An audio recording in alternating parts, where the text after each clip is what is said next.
आपके साथ अंजीत और मेरे साथ है मेरे सहयोगी संजय और मेरे सहयोगी दूसरे वाले रोहन। सवाल यह है कि क्या राहुल गांधी का नेतृत्व इंडिया गठबंधन को पसंद नहीं है। सवाल इसलिए उठ रहा है क्योंकि ममता बनर्जी कह रही हैं कि वो लीड करने के लिए तैयार हैं, शरद पवार अलग मीटिंग करने जा रहे हैं और भी बहुत सारे सवाल उठ रहे हैं। संजय, पहला सवाल आपसे ये है कि भाई अगर नेतृत्व मंजूर नहीं था तो फिर क्यों पहली बैठक पटना में हुई, क्यों दूसरी बैठक बेंगलुरु में हुई और सभी नेता इकट्ठे हुए थे? अब ऐसा क्या हो गया है? अंजीत, देखिए परिस्थितियां उस समय बहुत अलग थी और खुद कांग्रेस को लग नहीं रहा था कि 199 सीटें आने वाली है, इसलिए उस वक्त यह था कि अपने अपने वजूद को बचाया जाए। कांग्रेस को भी नहीं पता था कि 99-100 तक हम पहुंच जाएंगे और ये जो अभी कहा जा रहा है कि कांग्रेस किसी को साथ लेकर नहीं चल रही, इस कंडीशन में कांग्रेस थी नहीं। लालू यादव ने अगुवाई की थी, ममता बनर्जी ने अगुवाई की थी, नीतीश कुमार तब साथ में थे, नीतीश कुमार लीड कर रहे थे। अब सोचिए कि जब इंडिया अलायंस इस वक्त बन रहा था, सबसे पहले जिसने इनिशिएट किया था वही अब नहीं रहा, इसमें नीतीश कुमार चले गए उधर, तो इसका वजूद तो तभी से डगमगाने लगा था। लेकिन हाँ, ये सारी पटकथा दरअसल महाराष्ट्र और जम्मू कश्मीर चुनाव, इसके साथ हरियाणा चुनाव में लिखी गई। जब समाजवादी पार्टी को इग्नोर किया गया, दूसरे दल भी इस पूरे मामले पर अपनी राय रख रहे थे, कांग्रेस को लग रहा था कि वो अब किसी भी दल की उसको सहयोग की जरूरत नहीं है, वो अकेले चल सकती है। उसके बाद अलायंस में रहने का इन पार्टियों को क्या फायदा होता?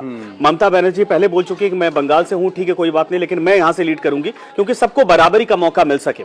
रोहन, इस पूरे मामले पर कुछ और? एक चीज मैं रोहन आपसे जानना चाहता हूं कि देखिए, जब लोकसभा चुनाव के नतीजे आए थे उस वक्त विपक्षी दल उत्साहित था और मेरे ख्याल से बीजेपी, फिर कांग्रेस और उसके बाद समाजवादी पार्टी तीसरे नंबर की पार्टी बनी थी, उसमें चौथे पांचवें के आसपास टीएमसी भी थी।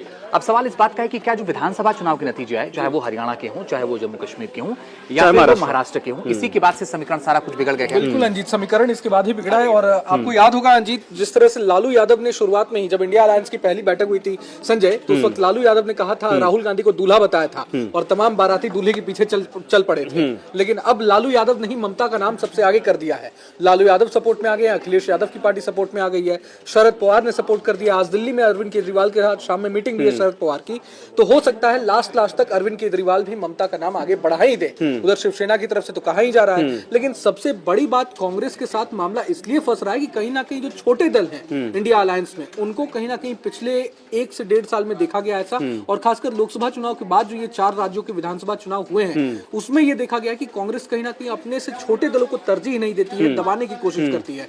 जैसा कि सपा के साथ हुआ, यूपी में सपा ने कांग्रेस को इतनी बड़ी जीत दिलाई, 37 सीटों मतलब लेकर आई इंडिया अलायंस के लिए।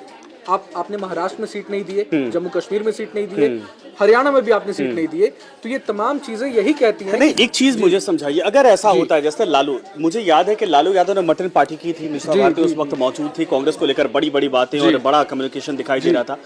क्या ये जो बीजेपी बार बार कहती है कि कांग्रेस जिस पार्टी के साथ होती है उसी की लुटिया डुबो देती है और उसके अलावा उस पार्टी को वो एक तरह से कहा जाए कि उतनी तवज्जो नहीं देती है? बिल्कुल। क्या जो बीजेपी का आरोप होता है कि कांग्रेस अहंकारी पार्टी है, वो साबित होता दिख रहा है? तीसरा, अगर मान लीजिए कांग्रेस सेपरेट की जाती है, कांग्रेस अलग होती है, तो क्या ये इंडिया अलायंस ही होगा या फिर कोई थर्ड फ्रंट जैसी परिस्थितियां पैदा होंगी?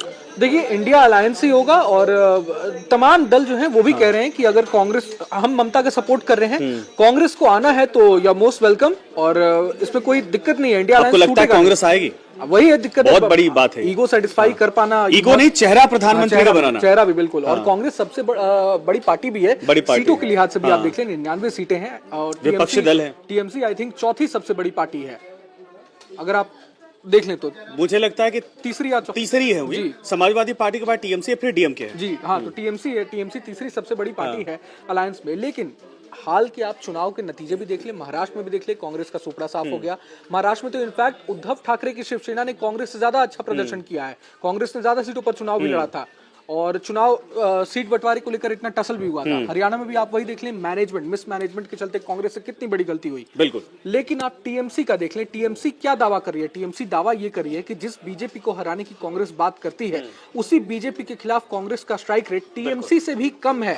टीएमसी का strike rate, at least TMC Bengal में लड़ती है, लेकिन स्ट्राइक रेट कांग्रेस से 3 गुना ज्यादा है टीएमसी का। तो आप एक स्टेट में ही लड़ो, लेकिन मजबूती से लड़ो, टीएमसी का कहना यही है। तमाम बातें, और सबसे खास बात, मुस्लिम वोट बैंक पर ममता बनर्जी की पकड़ कितनी ज्यादा मजबूत है ये किसी पश्चिम बंगाल के चुनाव बताते हैं। At least बीजेपी पश्चिम- पूरी कोशिश कर जी। लेती फिर भी सत्ता में या वो मेजोरिटी बिल्कुल, लेकर नहीं आ पाई बिल्कुल। नंबर जहां से चुनौती दी जा सके। बिल्कुल। अब लालू यादव की आप बात कर लें, अगले साल बिहार विधानसभा चुनाव भी होने हैं, तो तमाम बातें बिहार विधानसभा चुनाव को लेकर ही हैं। हालांकि कांग्रेस एक जगह मजबूत यहां पड़ रही है बिहार में, इसलिए क्योंकि लोकसभा चुनाव में आरजेडी का वोट परसेंटेज कहीं ना कहीं कांग्रेस से कम रहा था। कांग्रेस ज्यादा सीट जीतकर बिहार में आई है, आरजेडी से ज्यादा सीटें जीतकर आई है, तो इसलिए कांग्रेस कहीं ना कहीं काउंटर के लिए वो एक एग्जाम्पल दे रही है कि हम तो एटलीस्ट बिहार में आपसे तो स्ट्रांग है।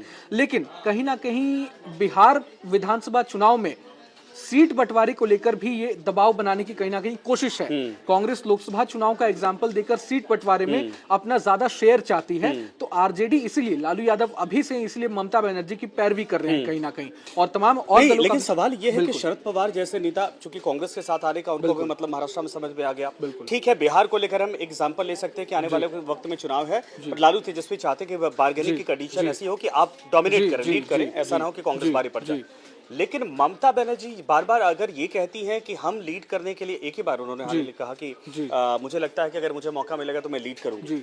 क्या ये महत्वाकांक्षा है या फिर इंडिया अलायंस में जो कम्युनिकेशन होना चाहिए था उसके गैप की वजह से ममता को ये बोलना देखिए, महत्वाकांक्षा तो सबकी होती ही है संजय, लेकिन जाहिर तौर पर इंडिया अलायंस का परफॉर्मेंस जिस तरह से खराब रहा है तो आवाज तो उठनी थी ही। लेकिन एक आंकड़ा आप देख लें, 2024 में लोकसभा चुनाव का ही आंकड़ा है, टीएमसी ने 48 सीटों पर चुनाव लड़ा था, 29 सीटें जीती थी।